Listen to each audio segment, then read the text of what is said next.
Seigneur soit avec vous. Et avec votre esprit. Évangile de Jésus-Christ selon saint Jean. Gloire à toi, Seigneur. En ce temps-là, Jésus se manifesta encore aux disciples sur le bord de la mer de Tibériade, et voici comment. Il y avait là ensemble Simon-Pierre avec Thomas appelé Didyme, c'est-à-dire jumeaux, Nathanaël de Cana de Galilée, les fils de Zébédée et deux autres de ses disciples. Simon-Pierre leur dit, « Je m'en vais à la pêche. » Ils lui répondent, « Nous aussi nous allons avec toi. » Ils partirent et montèrent dans la barque. Or, cette nuit-là, ils ne prirent rien. Au lever du jour, Jésus se tenait sur le rivage, mais les disciples ne savaient pas que c'était lui. Jésus leur dit, « Les enfants, auriez-vous quelque chose à manger ?» Ils lui répondirent, « Non. » Il leur dit, « Jetez le filet à droite de la barque et vous trouverez. » Ils jetèrent donc le filet, et cette fois, ils n'arrivaient pas à le tirer, tellement il y avait de poissons. Alors le disciple que Jésus aimait dit à Pierre, « C'est le Seigneur. » Quand Simon-Pierre entendit que c'était le Seigneur, il passa un vêtement, car il n'avait rien sur lui, et il se jeta à l'eau. Les autres disciples arrivèrent en barque, prenant le filet plein de poissons. La terre n'était qu'à 100 de mètres. Une fois descendus à terre, ils aperçoivent disposé là un feu de braise avec du poisson posé dessus et du pain. Jésus leur dit, « Apportez donc de ces poissons que vous venez de prendre. » Simon-Pierre remonta et tira jusqu'à terre le filet plein de gros poissons. Il y en avait 153. Et malgré cette quantité, le filet ne s'est pas déchiré. Jésus leur dit alors, « Venez manger. » Aucun des disciples n'osait lui demander, « Qui es-tu » Il savait que c'était le Seigneur. Jésus s'approche, il prend le pain et le leur donne, et de même pour le poisson. C'était la 3e fois que Jésus ressuscité d'entre les morts se manifestait à ses disciples.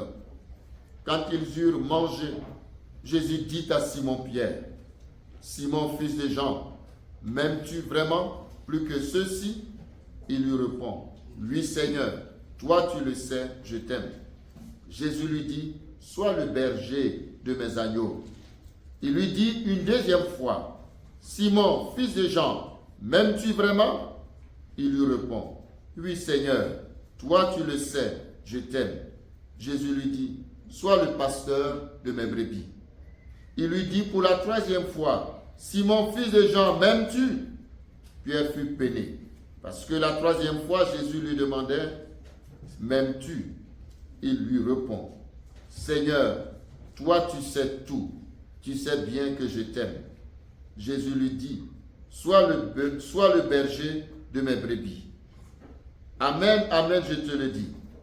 Quand tu étais jeune, tu mettais ta ceinture toi-même pour aller là où tu voulais. Quand tu seras vieux, tu étendras les mains et c'est un autre qui te mettra ta ceinture pour t'amener là où tu ne voudrais pas aller. » Jésus disait cela pour signifier par quel genre de mort Pierre rendrait gloire à Dieu. Sur ces mots, il lui dit, « Suis-moi. » Acclamons la parole de Dieu.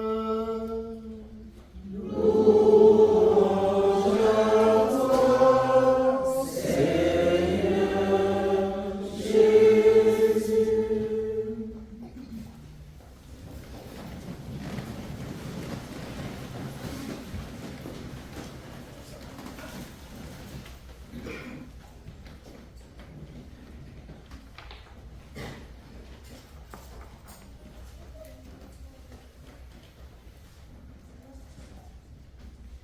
Chers frères et sœurs, c'est la question de Jésus qui m'a qui a guidé ma réflexion, mais en même temps qui m'a aussi interrogé personnellement. Vous savez, la question de Pierre, de Jésus à Pierre, n'est pas réservée à vous seulement les fidèles, mais à nous tous. Et c'est la question que Jésus pose au monde aujourd'hui, en ce troisième dimanche de temps de Pâques. C'est la seule question qu'il pose du chrétien qui est né aujourd'hui jusqu'à celui qui est né, je ne sais en quelle année. Donc à tous les chrétiens du monde entier. Et c'est une question personnelle. Au stade où nous sommes dans notre marche vers le Seigneur, vers le ciel, vers la vie éternelle, parce que le but de notre vie sur terre, ce n'est pas autre chose, ce n'est pas d'emmagasiner, d'avoir beaucoup d'argent, de se marier, non. Le tout n'est pas tout ça. Hein. Le but de notre vie, c'est qu'au soir de cette vie terrestre, nous puissions contempler la face de Dieu. Et une question fondamentale pour pouvoir que Jésus nous pose. Et si la réponse elle est positive, ça t'ouvre le ciel.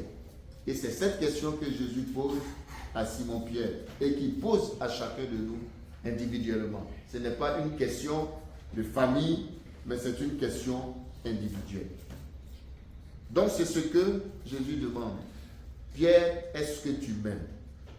Et j'ai dit, et je l'ai intitulé, c'est le dimanche de l'appel à un amour vrai, profond, engagé pour le Seigneur.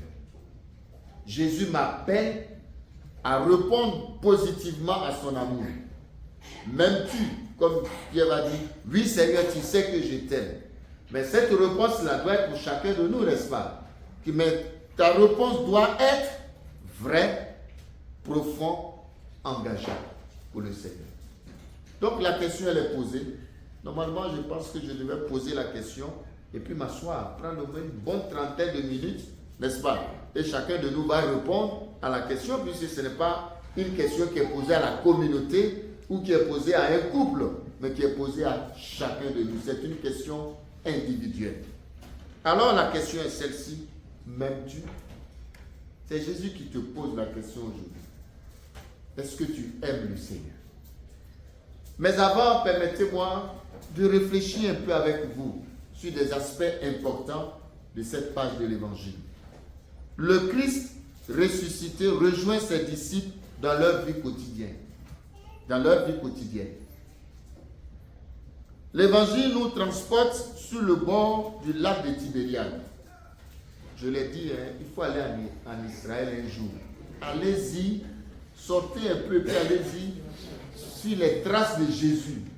Mettez vos pas dans les pas où le Christ a vécu. Et vous allez découvrir un peu où le Christ, Dieu a vécu. Et le bord du lac Tibériade, vous allez voir, c'est tout un grand lac. C'est long, c'est beau. Et vous allez même voir là où c'est passé, où le Christ est ressuscité, la pierre sur laquelle Jésus était assis, vous comprenez, où il était en train de briser. Ça y est, là, vous pouvez aller toucher, prier avec. Sortez un peu d'ici et puis allez-y voir. Mettez vos pieds dans vos mains, vous allez découvrir. Ce que j'ai dit là, moi j'ai eu la chance de le faire au moins 6-7 fois. Donc il faut aller y aller. Donc quand je parle, je sais de quoi je parle. Et ça fait vivre. Alors, il semble que les disciples ont repris leur vie d'avant. Comme si la résurrection n'a pas tout changé. C'est ce que j'ai posé la question au début, n'est-ce pas? Au début de la messe. Aujourd'hui, si je vous demande, après 2 semaines de résurrection, on est dans la 3e semaine bientôt, n'est-ce pas? Qu'est-ce que la résurrection a apporté de nouveau dans votre vie? Et pourtant, c'est précisément là, dans ce quotidien banal, que le ressuscité vient à leur rencontre. Dieu ne viendra pas nous rencontrer dans des moments d'extase. Dieu nous rejoint dans notre vie de tous les jours, dans la banalité de notre vie. Et c'est justement dans cette banalité-là qu'il faut expérimenter la présence de la résurrection du Christ. Mais les apôtres n'ont pas compris. Jésus leur a apparu 2 fois déjà. Mais ils continuent à douter de la résurrection du Christ. Faisons beaucoup attention dans notre vie, dans notre foi. Notre foi se vit au jour le jour, dans ce qui est sain, même dans ce qui est contraignant. C'est pas évident de se lever tous les matins, courir pour aller au travail. À un moment donné, on peut baisser les bras, on peut être découragé. On dit, mais je prends le temps. Bon, cette semaine-là, je me suis forcé, j'ai beaucoup prié parce que j'ai demandé quelque chose. Ce n'est pas venu. Du coup, ma frère, je me lever à 6 h, j'ai prié, mais j'ai gagné quoi? Donc, j'ai commencé à me lever à 8 heures. Je vais baisser les bras. Le Christ ne s'invite pas au moment où nous nous y attendons, mais il s'invite au moment où nous ne nous y attendons pas du tout. C'est pourquoi tous les jours et tout ce que nous faisons est un moment, est une chance de rencontrer le Christ. Et c'est là qu'il faut expérimenter la résurrection. Donc Jésus n'est pas seulement présent dans les grandes expériences spirituelles. Il nous rejoint aussi dans nos routines, dans nos labeurs, dans nos nuits infructueuses. Il y a des périodes de nuit, il y a des moments où c'est difficile. Pour allumer une lumière, offrir un feu, un repas, une parole. Vous savez, je vous montre, ça c'est une petite expérience. Quand beaucoup de choses sont un peu contraignantes pour vous, vous comprenez, tous les jours, vous vivez quelque chose qui vous contraint, qui ne vous donne pas de joie. C'est en ce moment-là qu'il faut offrir au Seigneur. C'est en ce moment qu'il faut tourner son cœur. C'est en ce moment qu'il faut faire une petite prière au Seigneur. C'est en ce moment qu'il faut renouveler sa foi. C'est en ce moment qu'il faut dire, Seigneur, c'est vrai, c'est contraignant, mais je crois, j'espère et je suis convaincu que tu vas m'aider. Ou bien ce que je suis en train de faire, c'est difficile, mais Seigneur, viens m'aider. Il pleut, je dois conduire pour aller au travail. Alors que je suis fatigué, je ne vois pas clair. Seigneur, au lieu de se plaindre, travail, mais je m'avais gagné. Au lieu de se plaindre, en train d'insulter je ne sais qui, mais c'est le moment où tu peux te calmer pour dire tout simplement, Seigneur, viens conduire avec moi. C'est contraignant, c'est difficile. Toi, le ressuscité qui rejoint tout le monde, viens me donner la force de faire ce que je suis en train de faire pour la gloire de ton nom et pour le salut de mon âme.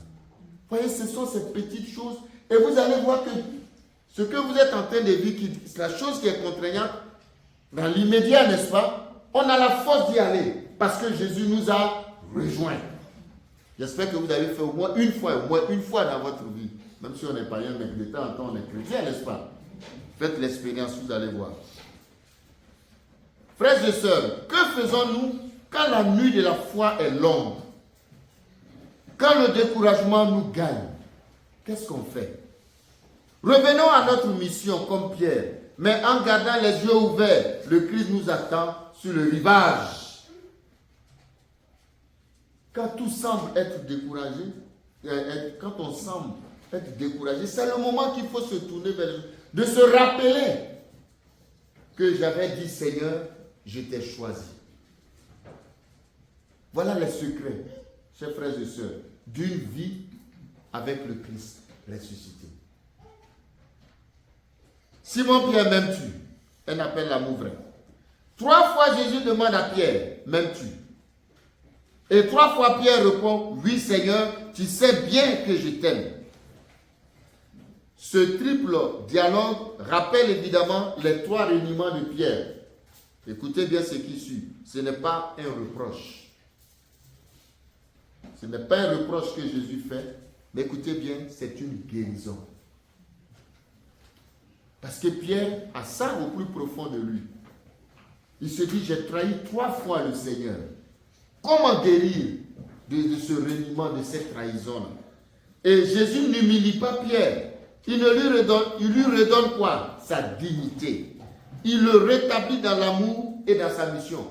C'est vrai que, avant que tu me trahisses, je t'avais dit, tu es Pierre et sur cette pierre, je bâtirai mon église. C'est toi que j'ai confié, c'est toi le chef, n'est-ce pas? Mais Jésus, et tu m'as trahi 3 fois. Normalement, Jésus allait dire, comme tu m'as trahi 3 fois, toi et moi, c'est fini. Les Baoulés disent, les Néerlandais disent, on coupe, il y a. C'est fini. Il y a eu. Mais Jésus, le contraire, va profiter pour lui dire quoi? Je te redonne encore, pas une autre chance, mais je te guéris. Parce que Jésus ne donne pas encore une seconde chance à quelqu'un. Jésus n'est pas, c'est pas l'attitude de Dieu. Si vous entendez quelqu'un dire, Jésus te donne encore une autre chance, ça c'est pas Dieu. Dieu ne donne pas de la chance. Dieu guérit. Dieu n'est pas, il ne fonctionne pas comme nous. Lui, ce qui l'intéresse, que tu reviennes à la vie et que tu deviennes toujours son enfant. Donc Dieu, ce n'est pas une chance. Il te pardonne, il te guérit. Je ne sais pas si vous comprenez. Donc il vient là pour guérir Pierre de son reniement et de sa culpe. Il se culpabilise. Il se dit, mais j'ai trahi. Judas, lui, n'a pas pu tenir. Il a dit, c'est mieux. Je me suicide, comme ça, au moins, il saura que vraiment, j'ai mal. Mais ce n'est pas la solution. Mais beaucoup d'entre nous aussi, tellement j'ai fait mal à Dieu, n'est-ce pas, que Dieu, moi-même, ce n'est pas la peine. Je ne sais pas si Dieu peut me pardonner. Mais comment on peut penser ça de Dieu? De nous, les hommes, oui, mais Dieu, lui, guérit toujours. C'est clair? Donc, là, quand Jésus pose la question à Pierre 3 fois, c'est pour guérir Pierre. Ce n'est pas pour lui donner une autre chance. C'est pour guérir Pierre. Parce que Dieu, quand il te donne une mission, il ne t'arrache jamais la mission. Tant que toi-même, vous comprenez? Quelquefois, on entend dire, ah, mais c'est Dieu m'a arraché la grâce qu'il m'a donnée. C'est ton comportement qui t'a arraché la grâce. Ce n'est pas Dieu. J'ai dit, Dieu ne condamne jamais. Dieu ne juge pas. Ce sont nos actes, nos paroles qui nous condamnent. C'est pas vrai? Dieu ne juge pas. Hein? Ce sont nos actes qui nous jugent. Dieu n'enlève pas la grâce à un être humain. C'est l'être humain lui-même qui fait tout pour que la grâce que Dieu lui a donnée là, que cette grâce-là ne puisse plus avoir d'effet sur sa vie. Donc, comme chacun de nous, Dieu te pose la question, toi qui sais, comme Pierre, ta vie n'a pas été une vie, ou ta vie n'est pas une vie qui prouve que tu aimes Dieu. Et sans doute, tu te culpabilises dans ta relation avec Dieu. Aujourd'hui, le Seigneur te pose 3 fois la question et il te demande, toi, est-ce que tu m'aimes? Et si au plus profond de toi, comme Pierre, tu dis, Seigneur, c'est vrai, j'ai fait des bêtises, mais toi-même, tu sais qu'au plus profond de moi, dans mon fort intérieur, je t'aime. Et Jésus te dit, continue ta mission. Je ne t'ai pas enlevé la grâce, mais je viens te guérir. Et ça, c'est valable pour chacun de nous. C'est bon? Donc, ce dialogue nous rejoint tous. Le Seigneur nous pose aussi cette question aujourd'hui. M'aimes-tu plus que tout? Non pas, es-tu parfait? Dieu ne te pose pas la question. Es-tu parfait? As-tu réussi? Es-tu à la hauteur? Mais non. M'aimes-tu? C'est l'amour qui fonde la vocation chrétienne. Pas d'abord le mérite, les compétences ou les grandes œuvres, mais un cœur qui aime et qui se laisse aimer. Alors, du coup, chaque réponse d'amour de Pierre est suivie d'un appel, une mission. Sois le berger de mes brebis, ainsi de suite. Aimer le Christ, ce n'est pas un sentiment romantique. Les femmes aiment beaucoup ça. Ah, ton amour n'est pas romantique, mon frère, n'est-ce pas? Les femmes aiment l'amour romantique, ça veut dire quoi? Tu n'es pas très romantique. C'est ça, non? Qu'est-ce que ça veut dire? Parce que vous, les femmes, vous êtes romantiques. Ce n'est pas les escroquer. Ce n'est pas un sentiment pour escroquer. Les mentir, les exploiter. Mais c'est prendre soin de nos frères. Nourrir ceux qui ont faim. Accompagner les blessés. Marcher avec ceux qui doutent. C'est servir à l'exemple du bon pasteur. Voilà le sens profond de aimer le Christ. Ce n'est pas escroquer. Et c'est le monde aujourd'hui, le nom de Jésus-Christ, on utilise le nom du Christ pour devenir un grand menteur. Fait croire qu'on aime Dieu. Parler de Dieu, mais au fond, notre vie même est un mensonge. Il ne faut pas avoir peur de le dire. Aujourd'hui, on exploite, c'est pas vrai? Escroquer et exploiter. Au nom de Jésus-Christ, on exploite. Et pourtant, on dit on prétend aimer Dieu. Et c'est dans cet amour de Dieu qu'on trouve toutes sortes de faussetés et toutes sortes de banalités. Or, aimer le Christ, ce n'est pas ça. Quand Jésus demande à Pierre, Pierre répond oui, il dit, mais sois le berger de mes brebis. C'est-à-dire quoi? c'est prendre soin de ses frères, nourrir ceux qui ont faim, accompagner les blessés, marcher avec ceux qui doutent, c'est servir à l'exemple du bon pasteur. Est-ce que c'est ce que nous faisons? Et dans la première lecture, nous voyons bien comment les apôtres, transformés par la résurrection, n'ont plus peur de témoigner, même au péril de leur vie. Ils obéissent à Dieu plutôt qu'aux hommes. Aimer Dieu, c'est aimer Dieu plus que les hommes. Et quand tu aimes Dieu, tu vas voir que tu ne peux pas ne pas aimer les hommes. Mais aujourd'hui, on n'aime pas Dieu, on prétend aimer les hommes. Et nous aussi, c'est pareil. Dans notre vie, on nous dit, bon, Jésus-Christ, je t'aime. Tu sais que tu es tout pour moi. C'est pas ce qu'on dit. Tu es ma vie. Tu es l'alpha, l'oméga de ma vie. C'est pas vrai? Et puis, dans la vie concrète, aux yeux des hommes, on dit qu'on aime, mais dans notre vie de tous les jours, nous n'aimons pas Dieu. Nous décevons Dieu. Et ça, ce n'est pas juste. Et les apôtres, ils se réjouissent même d'avoir été jugés dignes de souffrir pour le nom de Jésus. Tout le monde dit, j'aime Jésus-Christ. Et ça, j'ai beaucoup aimé cette révélation que Jésus-Christ a faite. Je crois qu'à Maria Volta, je ne sais plus bien exactement, il a dit, les hommes, même dans ma gloire, ils aiment demander l'aspect où je suis généreux, c'est pas vrai. Ils m'aiment dans l'aspect où je nourris les gens, où je donne des grâces, c'est pas vrai. C'est le Jésus qui est guérisseur, c'est le Jésus qui fait du bien, c'est pas si vous comprenez. Mais le Jésus souffrant, le Jésus qui porte la passion, qui souffre, vous comprenez, pour le salut des hommes. Vive la souffrance du Christ, personne ne veut. Mais quand tu portes une souffrance, qui dit offre au Seigneur pour ta propre guérison et pour le salut du monde, personne ne veut le faire. Je n'ai en là, il ne faut même pas demander. Mais c'est grave. C'est grave parce que le Christ c'est un tout. Il a dit à Pierre, quand tu seras grand, tu seras vieux, mais je vais te conduire là où tu ne veux pas. Les apôtres sont tous morts martyrs. Et dans la première lecture, qu'est-ce qu'on nous dit? Ils ont été fouettés, chicotés, maltraités. Et ils étaient heureux de souffrir pour qui? Pour le Christ. Aujourd'hui, là, qui va demander, souffrons pour le Christ, mon Père, il faut laisser ça, le Christ c'est bien. Et il y a une théologie qui dit, le Christ a déjà tout pris. Il est mort sur la croix, il a tout pris. Mais, faisons beaucoup attention. Le Christ souffre parce que le monde ne veut plus participer à sa souffrance. Tout le monde aime le Jésus qui guérit, le Jésus qui fait du bien, mais le Jésus qui souffre, personne n'aime cette présentation. C'est un Jésus complet qui guérit, qui fait tout et qui souffre. Et dans la vie avec Jésus-Christ, il y a des moments où il te donne des grâces, mais il y a des moments où il veut que tu participes à sa souffrance, n'est-ce pas?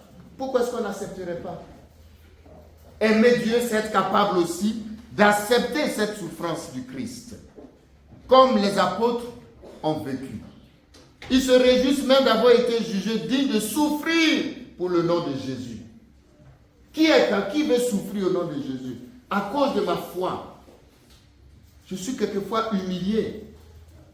À cause de l'amour du Christ, tu fais des choses que tu n'as pas envie que Dieu te demande, n'est-ce pas? Mais tu dois accepter, parce que lui, Dieu, il est passé par là. En un mot, nous sommes des chrétiens chocos. C'est pas vrai? Des chrétiens chocos. On aime tout ce qui est facile. On n'aime pas souffrir. Voilà le fruit de l'amour. Être capable de souffrir aussi pour le Christ. C'est ça, Pierre dit. Quand Jésus te pose la question, m'aimes-tu? C'est-à-dire, est-ce que tu es prêt aussi à porter ma croix? Comme Simon de Cyrène, à m'aider à porter ma croix. Est-ce que tu es prêt aussi à souffrir pour que les autres puissent être sauvés? Est-ce que tu es capable aussi de porter la souffrance pour les autres, pour le salut des autres? Alors, il y a une grande discussion, pas une discussion, mais une question que j'avais posée à une dame. Toujours les femmes, c'est comme ça. Mais toutes ces souffrances, pourquoi tu n'offres pas pour le salut de telle personne? Mon père, souffrir pour quelqu'un d'autre. Mais pourquoi? Le Christ a déjà souffert, il a souffert. Pourquoi moi je vais souffrir pour le salut de l'autre? Pourquoi? Si c'est pour souffrir pour moi-même, je suis d'accord. Mais si c'est pour les autres, là, Dieu n'a pas dit ça. Il dit Dieu a dit ça. Alors une invitation pour nous, frères et sœurs. Où en sommes-nous dans notre réponse à cet appel? M'aimes-tu? Cet amour est-il le premier dans notre vie? Si je te demande, mais quelle est la personne que tu aimes le plus sur la terre? Quelle serait votre réponse? La réponse doit être Dieu. Et si ce n'est pas Dieu, si tu m'aimes plus que tous les autres, c'est que ton amour pour Dieu est limité. C'est la question. Osons-nous à notre tour aimer le Christ au point de nous engager pour ses brebis, c'est-à-dire pour notre famille. C'est ça aussi la bergerie, c'est ça, non? Pour notre famille, pour notre communauté. Qui s'engage ici pour sa communauté? Souffrir. Alors s'il y a une personne qui a souffert un peu, moi au début, cette communauté-là, je prenais ma voiture, je conduisais, parce que tu voulais prendre l'avion pour te déplacer aujourd'hui. J'ai pris sous la pluie, j'ai rendu communauté, j'ai rendu service, j'ai fait cela, j'ai pris de mon argent, j'ai fait ceci, cela. Mais tu l'as fait pour le bien de tes frères. C'est l'amour pour la communauté, n'est-ce pas? Il faut du sacrifice. Pourquoi révéler ça au monde entier? Tu l'as fait pour le bien de tes frères et sœurs. Aussi pour nos frères et sœurs en détresse. C'est cela aussi aimer. Ce temps de Pâques et l'évangile, m'aimes-tu, est un temps favorable, une grâce pour raviver votre amour pour Dieu et pour les autres. Demandons au Seigneur de nous rencontrer, de nous regarder avec son regard d'amour et de nous donner la force de dire chaque jour, Seigneur, tu sais bien que je t'aime. Le tout n'est pas dit, Seigneur, je t'aime parce que tu as beaucoup fait pour moi.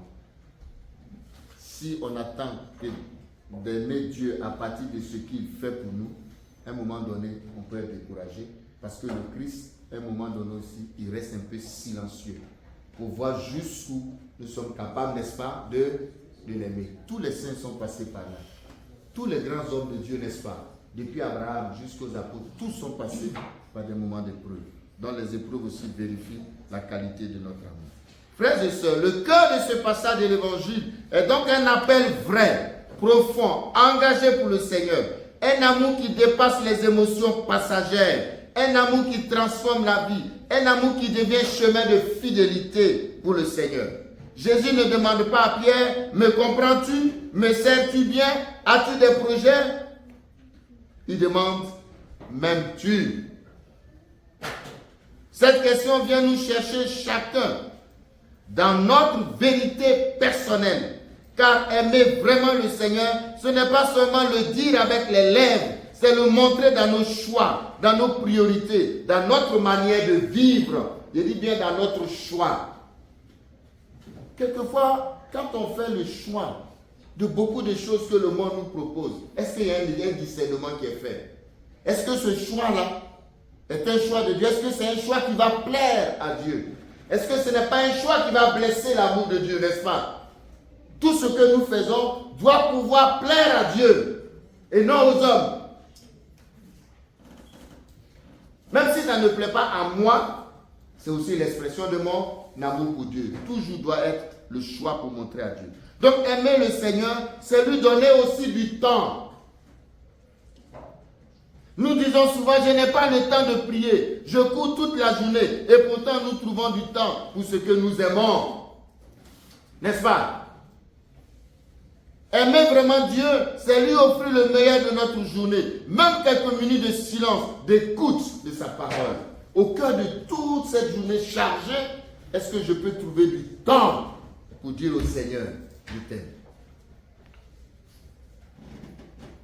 J'ai toujours dit, et le Seigneur, c'est clair. Quand on traverse des épreuves, on a un bon programme de prière, c'est pas vrai? Vous êtes d'accord avec moi, non?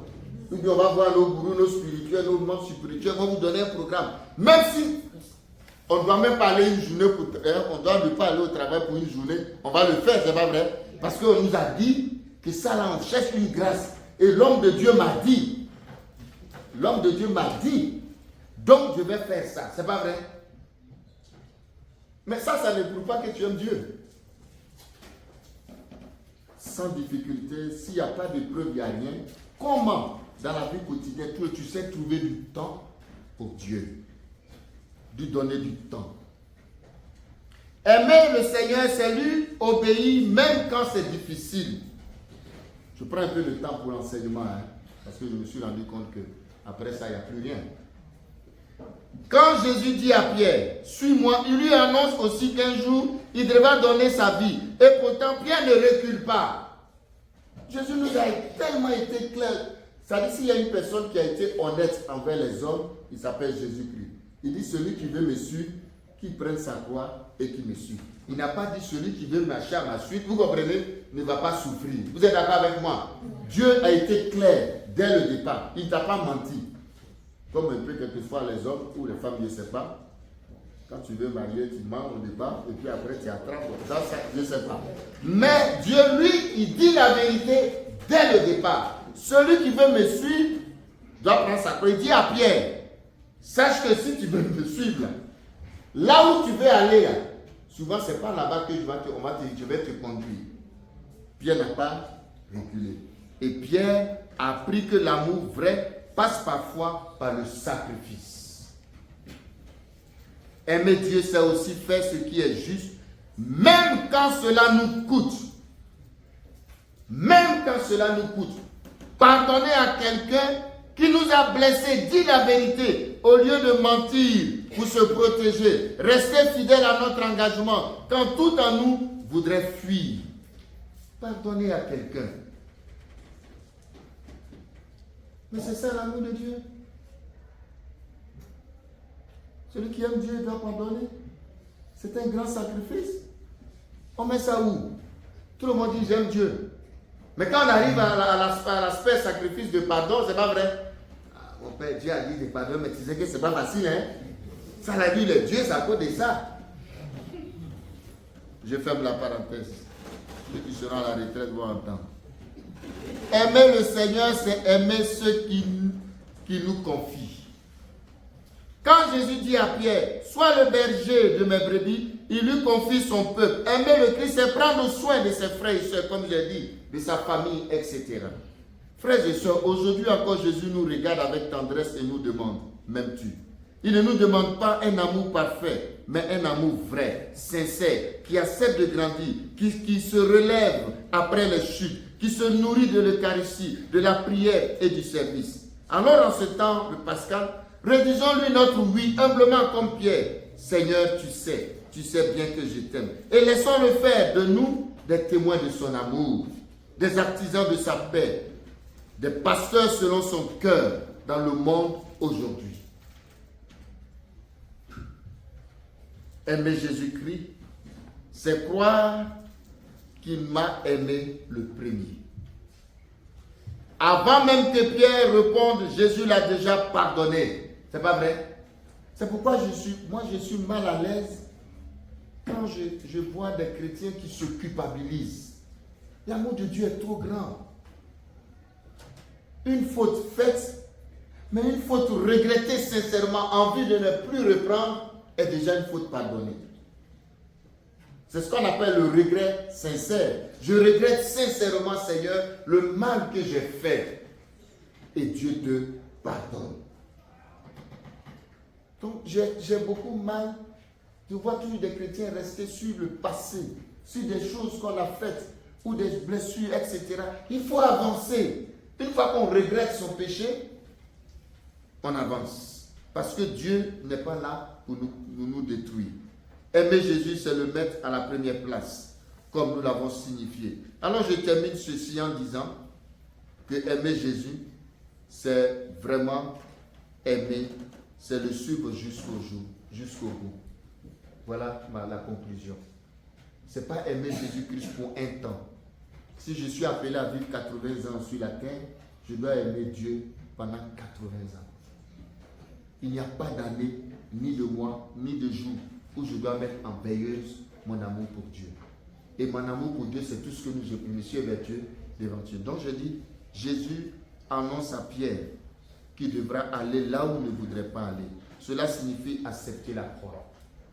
Notre monde aujourd'hui, c'est la croix. Les chrétiens sont plus menacés, n'est-ce pas? Et le monde, tel que nous vivons, l'esprit du monde est contraire à l'esprit du Christ. Et vivre dans ce monde, c'est porter sa croix tous les jours, à chaque minute, à chaque seconde. Ce n'est pas fuir l'épreuve, mais la vivre avec lui, en lui et pour lui. Comme je l'ai dit, ne manquez pas une seule minute, une heure passée, sans faire cette prière du bien du fond de votre cœur. Seigneur, vous comprenez, c'est ce qu'on appelle la prière éjaculatoire. Seigneur, je me tourne vers toi. Je t'offre ce que je vis. Et je veux t'aimer dans cette épreuve que je suis en train de vivre. Dans ces pensées contradictoires qui me viennent à la tête. Vous comprenez? Je t'offre ces révoltes qui montent en moi. Je t'offre ce petit manque d'amour qui vient en moi. Je t'offre toutes ces paroles. Je t'offre toutes ces choses que je vis dans la foi et la confiance. C'est cela aimer Dieu. Et ne pas choisir les jours pour l'aimer, mais l'aimer même au cœur de nos épreuves. Alors j'ai fait cette prière pour nous, que je voudrais la faire avec vous pour conclure. Seigneur, je t'aime. Aide-moi à t'aimer davantage.